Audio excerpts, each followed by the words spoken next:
खुदी को कर इतना बुलंद खुदी को कर बुलंद इतना कि हर तकदीर से पहले खुदा बंदे से खुद पूछे बता तेरी रजा क्या है। ઇકબાલ સાહેબના આ પ્રસિદ્ધ શેર સાથે વહાલા વિદ્યાર્થી મિત્રોનું શબ્દ મિત્ર યુટ્યુબ ચેનલ પરથી ભાવિનું સ્વાગત કરું છું। ગુજરાતી વ્યાકરણમાં અલંકાર, અલંકારમાં જે આપ સૌને પસંદ છે, જે આપ સૌને ગમે છે એવો અલંકાર એટલે વ્યાજસ્તુતિ અલંકાર। વ્યાજસ્તુતિ અલંકાર એટલે શું? વ્યાજસ્તુતિ અલંકારને કેવી રીતે ઓળખી શકાય અને વ્યાજસ્તુતિ અલંકાર ઓળખવા માટે કઈ કઈ બાબતોને ધ્યાનમાં રાખવી જોઈએ એવી વાત આજે વ્યાજસ્તુતિ અલંકારમાં કરવા માંગુ છું। સૌથી પહેલા આપણે જોઈએ વ્યાજસ્તુતિ કોને કહેવાય। મિત્રો, વ્યાજસ્તુતિ આ શબ્દ બે શબ્દનો બનેલો છે। પહેલો શબ્દ છે વ્યાજ અને બીજો શબ્દ છે સ્તુતિ। વ્યાજ, સ્તુતિ। વ્યાજનો અર્થ બને છે નિંદા, વ્યાજનો અર્થ બને છે નિંદા અને સ્તુતિનો અર્થ બને છે પ્રશંસા। માનો કે આપણે કોઈ ટીકા કરે છે એટલે આપણું મુખ આ રીતે બની જાય છે, આ વ્યાજ બતાવે છે। કોઈ આપણે વખાણ કરે છે તો આપણું મુખ આ રીતે મરક મરક થતું હોય છે, આ થઈ સ્તુતિ। વ્યાજ, સ્તુતિ। વ્યાજ એટલે નિંદા, સ્તુતિ એટલે વખાણ કે પ્રશંસા। તો આના આધારે દોસ્તો વ્યાખ્યા આ રીતે બને છે। આપણે પણ વ્યવહારમાં ઘણી વખતે વ્યાજસ્તુતિ અલંકારનો ઉપયોગ કરતા હોઈએ છીએ, પણ આ ખરેખર વ્યાજસ્તુતિ અલંકાર છે કે નહીં એના વિશે આપણને ખબર હોતી નથી। પણ ગુજરાતી ભાષામાં બોલનારો વર્ગ ક્યાંક ને ક્યાંક અલંકારિત ભાષાનો ઉપયોગ કરતો જ હોય છે। તો અહીંયા વ્યાખ્યા રીતે બને છે વ્યાજસ્તુતિ અલંકારની પ્રશંસા દ્વારા નિંદા। પ્રશંસા દ્વારા નિંદા, પ્રશંસા એટલે વખાણ, પ્રશંસા દ્વારા નિંદા કે નિંદા દ્વારા પ્રશંસા કરવામાં આવે તેને વ્યાજસ્તુતિ અલંકાર કહેવામાં આવે છે। વ્યાખ્યા ફરી જુઓ।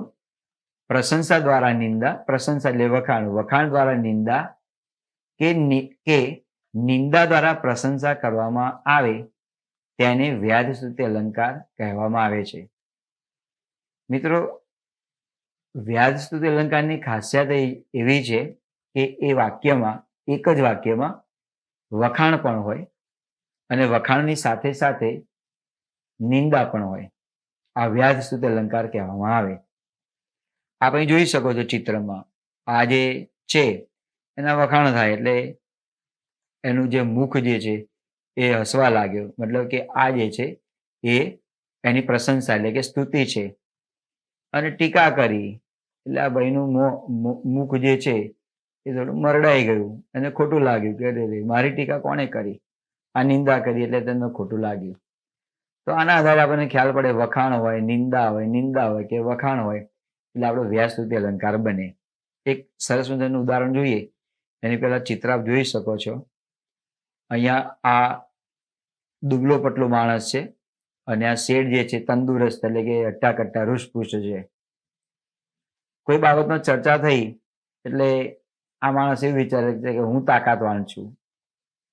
શેઠ એવું કહે છે કે ના ના, તારી તાકાત શું છે?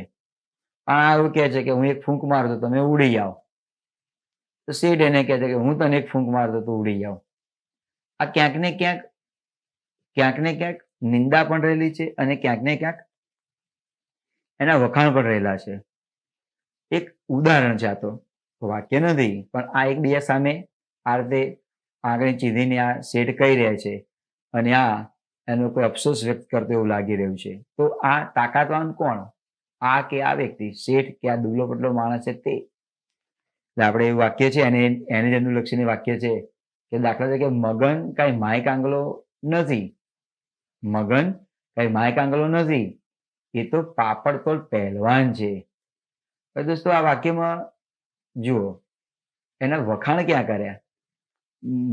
મગન કાંઈ માય કાંગલો નથી. માય કાંગલો એટલે ડરપોક નથી. આ જે છે એમાં તેના વખાણ છે. મગન કાંઈ માય કાંગલો નથી. માય કાંગલો નથી આખું જે આ વાક્ય જે છે માય કાંગલો નથી એ એના ક્યાંક ને ક્યાંક એનો વખાણનો ભાવ રહેલો છે, એટલે કે તેની પ્રશંસા રહેલી છે. પછી ટીકા ક્યાં કરી કે મગન કેવું છે? પાપડતોડ પહેલવાન છે. હવે આ જે શબ્દ છે પાપડતોડ પહેલવાન, એમાં તેની ટીકા જોવા માટે મળે છે. મગન કઈ માય કાંગલો નથી, એ તો પાપડતોડ પહેલવાન છે. તો માય કાંગલો નથી એમ કહી અને તેના વખાણ કર્યા. પછી ટીકા પરોક્ષ રીતે એવી રીતે કરવામાં આવી છે કે મગન તો પાપડતોડ પહેલવાન છે. તો પાપડ તોડવો એ તો આસાન કામ છે. નાનું બાળક હોય તો પણ પાપડને તોડી શકે, એને કઈ પહેલવાન ન કહેવાય, પણ પાપડ તોડ પહેલવાન છે એમ કહીને મગનની ટીકા કરી છે. માય કાંગલો નથી એમ કહીને તેના વખાણ કર્યા છે, તેની પ્રશંસા કરી છે. તો આ રીતે દોસ્તો વાક્ય છે મગન કઈ માય કાંગલો નથી, એ તો પાપડ તોડ પહેલવાન છે. તો એની સમજૂતી આપેલી છે કે આ પંક્તિમાં માય કાંગલો નથી એમ કહીને તેના વખાણ કરવામાં આવ્યા છે. માય કાંગલો નથી એમ કહીને તેના વખાણ કરવામાં આવ્યા છે. પાપડતોલ પહેલવાન કહી તેની વખાણના રૂપમાં ટીકા કરવામાં આવી છે, માટે આ અલંકાર વ્યાજ સ્તુતિ અલંકાર બને છે. તો આવો દોસ્તો આપણે કેટલાક ઉદાહરણ જોઈએ કે વ્યાજ સ્તુતિ અલંકાર કઈ રીતે બને છે. પહેલું ઉદાહરણ છે, સી મનીષાની બહાદુરી ગરોળી જોઈને નાઠી. સી મનીષાની બહાદુરી ગરોળી જોઈને નાઠી. હવે આ વાક્યમાં જુઓ, હું તમને સાથે સમજાવું છું કે વ્યાજ સ્તુતિ અલંકાર કઈ રીતે બને છે. વાક્યને સમજવું જરૂરી છે. ભાષા છે ને, ભાષામાં જ્યાં સુધી એના અર્થની સમજણ ન પડે ત્યાં સુધી આપણે અલંકારને ઓળખી શકીએ નહીં. એટલે એના અર્થને આપણે જાણવું જરૂરી છે. આ વાક્યમાં સી મનીષાની બહાદુરી, આ તેના વખાણ છે. પછી ટીકા ક્યાં કરી? ગરોળી જોઈને નાઠી, આ તેની ટીકા થઈ. ગરોળી જોઈને નાઠી. સી મનીષાની બહાદુરી ગરોળી જોઈને નાઠી, આ વખાણ પણ થાય અને ટીકા પણ થઈ. અલંકાર વ્યાજ સ્તુતિ અલંકાર છે. બીજી પંક્તિ છે, સુહાસને છેલ્લી પાટલી પર બેસવાનો શોખ છે. હવે આ વાક્યમાં સુહાસને છેલ્લી પાટલી પર બેસવાનો શોખ છે. તો આ જે વાક્ય જે આપેલું છે દોસ્તો, એમાં ટીકા દર્શાવતું વાક્ય નથી. એટલે કે સુહાસની જે ટીકા કરવામાં આવેલી છે એ ટીકા પરોક્ષ રીતે દેખાય છે, પ્રત્યક્ષ રીતે દેખાતી નથી. અહીંયા પ્રત્યક્ષ રીતે માત્ર ને માત્ર તેના વખાણ દેખાય છે. વાક્ય આ રીતે છે, સુહાસને છેલ્લે પાટલી પર બેસવાનો શોખ છે. તો પાટલી પર બેસવાનો શોખ છે તેની ટીકા કરી. પાટલી પર બેસવાનો શોખ છે તેના વખાણ કરે, ટીકા નહીં. એના વખાણ કર્યા. સુહાસને છેલ્લી પાટલી પર બેસવાનો શોખ છે એના વખાણ કર્યા. હવે આપણને પ્રશ્ન એમ થાય કે ટીકા ક્યાં છે? તો અહીંયા એની જે વ્યાજ જે છે, એની જે નિંદા જે છે એ નિંદા પરોક્ષ રીતે છે. તો કઈ નિંદા છે? છેલ્લી પાટલે વિદ્યાર્થી બેસતો હોય ને ભણવાનો શોખ ન હોય, તોફાન મસ્તી કરવી હોય, અભ્યાસમાં નબળો હશે, એ બેધ્યાન હશે, ખાલી તોફાન કરવા માટે આવતો હશે, એવા બધા વિદ્યાર્થીઓ છેલ્લી પાટલે બેસે. એટલે આ પરોક્ષ રીતે ત્યાં આગળ ટીકા છે. તો સુહાસને છેલ્લી પાટલી પર બેસવાનો શોખ છે, વ્યાજ સ્તુતિ અલંકાર. બીજું વાક્ય છે, વાહ એના સંગીતનો કેવો જાદુ. લો, આ તો તમને ખ્યાલ પડી ગયું હશે કે તેના વખાણ છે. વાહ એના સંગીતનો કેવો જાદુ, વખાણ છે. ટીકા ક્યાં કરી? કુંભકર્ણની કૃપા યાચવી જ ન પડે. કુંભકર્ણની કૃપા યાચવી જ ન પડે. આપ જાણો છો કે કુંભકર્ણ એક એવું પાત્ર છે રામાયણનું કે જે 6 મહિના નિંદ્રા અવસ્થામાં રહેતો અને 6 મહિના જાગૃત અવસ્થામાં રહેતો. એટલે જે વ્યક્તિ સંગીત વગાડે છે એનો જાદુ એવો છે, અહીંયા સુધી તેના વખાણ છે. પછી ટીકા આગળ એ જોવા માટે મળી કે કુંભકર્ણની કૃપા યાચવી જ ન પડે. એટલે કુંભકર્ણની જેમ આ સંગીત સાંભળી અને તરત જ ગાઢ નિંદ્રામાં સૂઈ જાય છે. આ તેની ટીકા છે. વાહ એના સંગીતનો કેવું જાદુ. કુંભકર્ણની કૃપા યાચવી જ ન પડે. યાચવી એટલે માગવી જ ન પડે, અને કૃપા માગવી ન પડે. તરત જ એનું સંગીત સાંભળે અને માણસ તરત જ સૂઈ જાય. ખરેખર સંગીત સાંભળવાથી માણસ સૂઈ ન જાય, એની જે ઊંઘ આવેલી હોય એ પણ જતી રહે અને માણસ જાગૃત અવસ્થામાં આવે. પણ ટીકા કરવા માટે આ વ્યસ્તુતિ અલંકાર છે, એટલે આ વાક્ય આ રીતે વાપરવામાં આવ્યું છે. વાહ, એના સંગીતનો કેવો જાદુ! કુંભકર્ણની કૃપા યાચવી જ ન પડે. બીજું વાક્ય છે, જયા તો બહુ હોશિયાર. આ વખાણ. એકેય વિષયમાં પાસ થતી જ નથી. હા, તેની ટીકા છે. જયા તો બહુ હોશિયાર, એકેય વિષયમાં પાસ થતી જ નથી. તો એનો અર્થ શું થયું? એ ભણવામાં નબળી છે, માટે એકેય વિષયમાં પાસ થતી નથી. આ વખાણ પણ છે. જયા બહુ હોશિયાર એ વખાણ છે, અને એકેય વિષયમાં પાસ થતી નથી એની ટીકા છે. વ્યાસસ્તુતિ અલંકાર થયો. બીજું વાક્ય છે, દોડની હરીફાઈમાં પ્રથમ રહેતો. દોડની હરીફાઈમાં પ્રથમ રહેતો. જો આ વખાણ છે. ટીકા ક્યાં થઈ? સૌથી પાછળ રહેવામાં. આખું વાક્ય વાંચો તો તમને ખ્યાલ પડે કે આ વાક્ય વ્યાસસ્તુતિ અલંકારમાં છે. દોડની હરીફાઈમાં પ્રથમ રહેતો તેના વખાણ છે. સૌથી પાછળ રહેવામાં તેની ટીકા છે. વ્યાસસ્તુતિ અલંકાર થયો. બીજું વાક્ય છે, ગીતાનું ગીત તો એટલું સુમધુર કે સાંભળનારા સૌ ઊંઘી ગયા. કે સાંભળનારા સૌ ઊંઘી જ જાય. એટલે આ ત્રીજું વાક્ય છે. છઠ્ઠું વાક્ય છે એ બંનેનું મર્મ એવો જ થાય છે. ગીતાનું ગીત તો એટલું સુમધુર તેના વખાણ છે. ટીકા અહીંયા છે, સાંભળનારા સૌ ઊંઘી જાય. આ તેની ટીકા છે. બીજું વાક્ય છે, અહો દુર્યોધન સી તમારી ન્યાય બલિહારી. અહો દુર્યોધન સી તમારી ન્યાય બલિહારી. એના વખાણ છે. અરે દુર્યોધન, તમે જે ન્યાય કર્યો એ ન્યાય કેવો અદ્ભુત, એટલે શ્રેષ્ઠ તમે ન્યાય આપેલો છે. આ તેના વખાણ થયા. ટીકા ક્યાં છે? પાંડવોને એક તસુ પણ જમીન ન મળે. આ તેની ટીકા થઈ. પાંડવોને એક 100 ઇંચ જેટલી તમે જમીન પણ ના આપો. આ તેની ટીકા થઈ. આને ન્યાય ન કહેવાય.